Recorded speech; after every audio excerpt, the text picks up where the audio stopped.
Hello, Assalamu alaikum. Today I'm going to teach you chapter number 1, Introduction to Biology. So let's get started. What is biology? Biology is simply the study of life. Biology क्या है? Study of life है. Living organisms के बारे में जो study है, living organisms के और लिविंग ऑर्गेनिजम्स के जितने एस्पेक्ट्स हैं, उनके लिविंग ऑर्गेनिजम्स के जितने एस्पेक्ट्स हैं उनकी ज़िंदगी के बारे में या उनके इंटरनल और एक्सटर्नल स्ट्रक्चर्स के बारे में तो हम बायोलॉजी में पढ़ते हैं. There are many branches of biology. Every one is the study of a group of organism.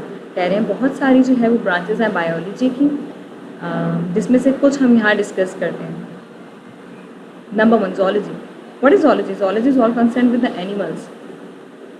सही.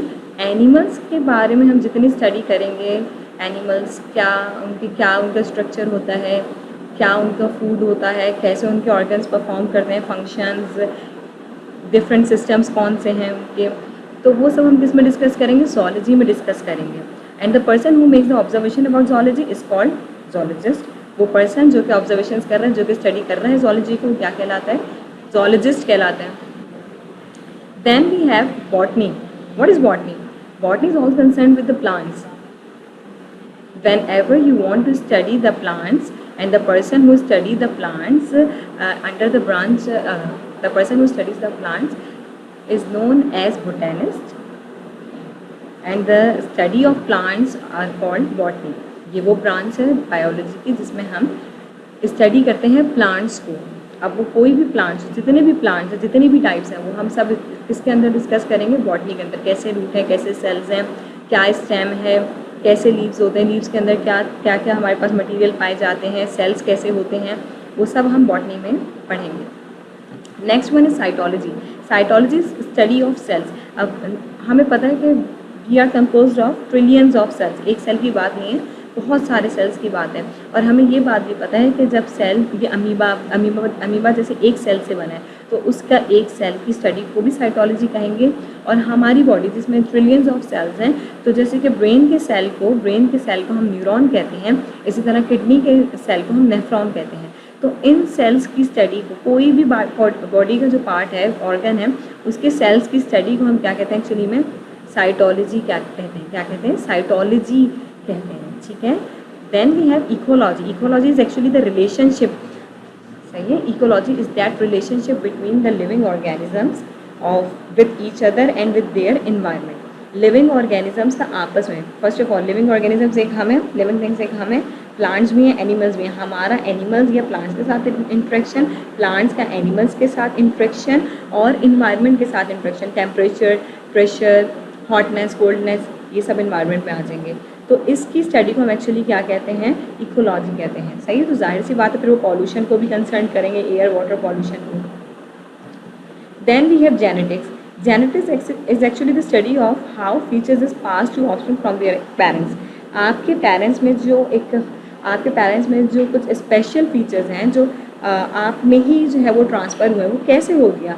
वो जीन्स के थ्रू होता है. जीन्स क्या होती हैं हम आगे जाके चैप्टर्स में जो है वो डिस्क्रिप्टिव फॉर्म में पढ़ेंगे कि जीन्स क्या होती हैं, डीएनए पे होती हैं. हर जीन जो है वो अपने लिए एक फ़िज़िकल ट्रेट रखता है.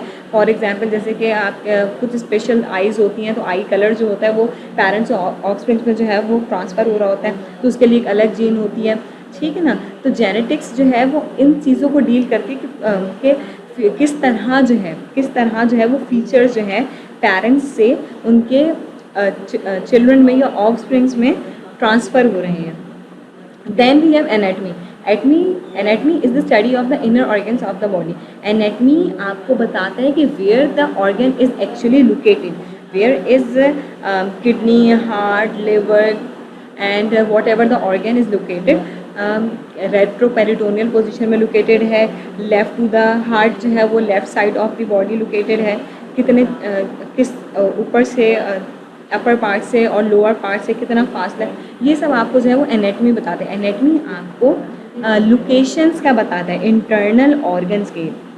एक्सटर्नल ऑर्गन्स के ना, आइज़, नोज़, ईयर, माउथ वगैरह के नहीं, किसके बताते हैं? इंटरनल ऑर्गन्स की लोकेशन का बताते हैं. Next one is microbiology. Microbiology is the study of microscopic life. What are microscopic life? Those organisms which are not be seen by naked eye.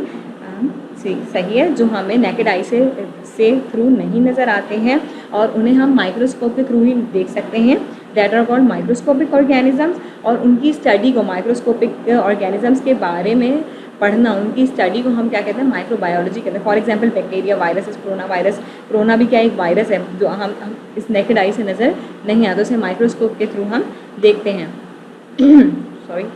Then we have taxonomy. Taxonomy is actually the study of classification of living organisms. Living organisms में plants भी हैं, animals भी हैं, human beings भी हैं। किस तरह जो है इनकी क्लासिफिकेशन की जाती है, किस तरह जो है इनको जो है वो क्लासीफाई किया गया, किस तरह जो है इनको ग्रुपिंग की गई कि किस तरह कौन से ग्रुप में किस प्लांट्स को, कौन से ग्रुप में एनिमल्स को, कौन से ग्रुप में ह्यूमन बींग्स को रखना है, उनकी क्या क्या फीचर्स हैं, उनमें क्या क्या सिमिलैरिटीज़ डिससिमिलैरिटीज़ हैं, ये सब हमने किस में डिस्कस करते हैं हम, टैक्सोनॉमी में। ये आपका चैप्टर नंबर 3 भी, जहाँ पे आप लोग इसे डिटेल में पढ़ेंगे। Then we have physiology. Physiology is concern with the function of tissue, organ and systems. जैसे एनाटमी जो है वो स्ट्रक्चर के बारे में बताती है, लोकेशन के बारे में बताती है आपको, इसी तरह फिजियोलॉजी है वो जस्ट आपको फंक्शन के बारे में बताती है कि कौन सा टिश्यू, कौन सा ऑर्गन, कौन से ऑर्गन सिस्टम जो है वो क्या काम कर रहा है, डाइजेस्टिव सिस्टम डाइजेशन का काम कर रहा है। ये फिजियोलॉजी में, फिजियोलॉजी की हेडिंग में, ये फिजियोलॉजी के ब्रांच में डिस्कस हुआ है। इसी तरह जो है वो हार्ट जो है वो आपका ब्लड को जो है वो पहुंचाता है पूरी बॉडी में। इसी तरह जो है लंग्स जो है वो ब्लड को ऑक्सीजनेटेड करता है। ये सारी चीज़ें, ये फंक्शंस है ना, डिफरेंट ऑर्गन्स के ये फंक्शंस हैं। तो ये आप किस हेडिंग के अंदर पढ़ते हैं, या फिजियोलॉजी में पढ़ते हैं। Then we have morphology. Morphology is concern with the phenotype. Phenotype कहते हैं अपीयरेंस, फिजिकल अपीयरेंस, जैसे हमारी फिजिकल अपीयरेंस कैसी है। इसी तरह लिविंग थिंग्स की किस किस तरह की फिजिकल अपीयरेंस है। ये एक्चुअली एक्सटर्नल स्ट्रक्चर, अगर मैं आपको नॉर्मली बताऊँ, एनाटमी जैसे इंटरनल स्ट्रक्चर के बारे में बात करते हैं, जिस तरह मॉर्फोलॉजी में हम एक्सटर्नल स्ट्रक्चर की बात करते हैं। अब वो भले एनिमल के हो सॉरी, वो भले एनिमल का हो, या फिर जो है वो किसी प्लांट का हो, किसी लीव्स का हो, स्टेम का हो, रूट का हो, ठीक है, डिफरेंट एनिमल्स के हों, ठीक है। तो वो हम कहाँ पढ़ते हैं, मॉर्फोलॉजी की ब्रांच में पढ़ते हैं, मॉर्फोलॉजी में पढ़ते हैं, जो बायोलॉजी की ब्रांच है, जिसमें हम फिनोटाइप का मतलब है एक्सटर्नल स्ट्रक्चर को डिस्कस करते हैं, अपीयरेंस को डिस्कस करते हैं। Then we have embryology. Embryology studies the developmental patterns of organism from zygote to birth. Development और ग्रोथ में एक फ़र्क है।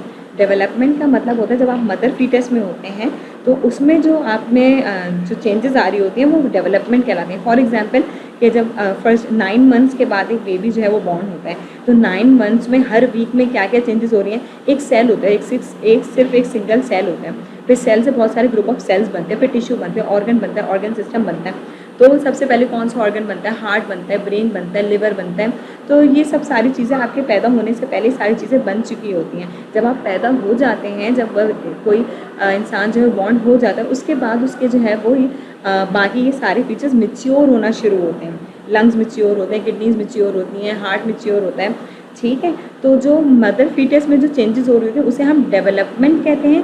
और जब बॉर्न हो जाता है बेबी, उसके बाद जब उसकी हाइट बढ़ती है, उसकी इंटरनल ऑर्गन्स मैच्योर हो रहे हैं, वो डेवलपमेंट नहीं, फिर वो ग्रोथ कहलाती है, ठीक है। तो एम्ब्रियोलॉजी में हम ये देखते हैं कि डेवलपमेंटल पैटर्न्स क्या हैं। मैंने आपको जैसे अभी बताया कि पहले एक सेल होता है, फिर ग्रुप ऑफ सेल्स हो जाते हैं, फिर टिश्यू बनता है, ऑर्गन बनता है। इसी तरह मैंने फिर आपको बताया कि सबसे पहले हार्ट डेवलप होता है किसी भी बेबी का, जब वो मदर फीटस में होता है, ताकि बच्चा जो है वो सांस ले सके, हार्ट बीट कर सके उसकी। तो जो है ये मैंने कैसे बताई, ये सारी स्टडी एम्ब्रियोलॉजी में हो चुकी है। तो एम्ब्रियोलॉजी वो ब्रांच है बायोलॉजी की जिसमें हम ये सब चीज़ें डिस्कस करते हैं, ठीक है। और ये अब तक का आपका लेक्चर था। This is all about your lecture of branches of biology. Thank you.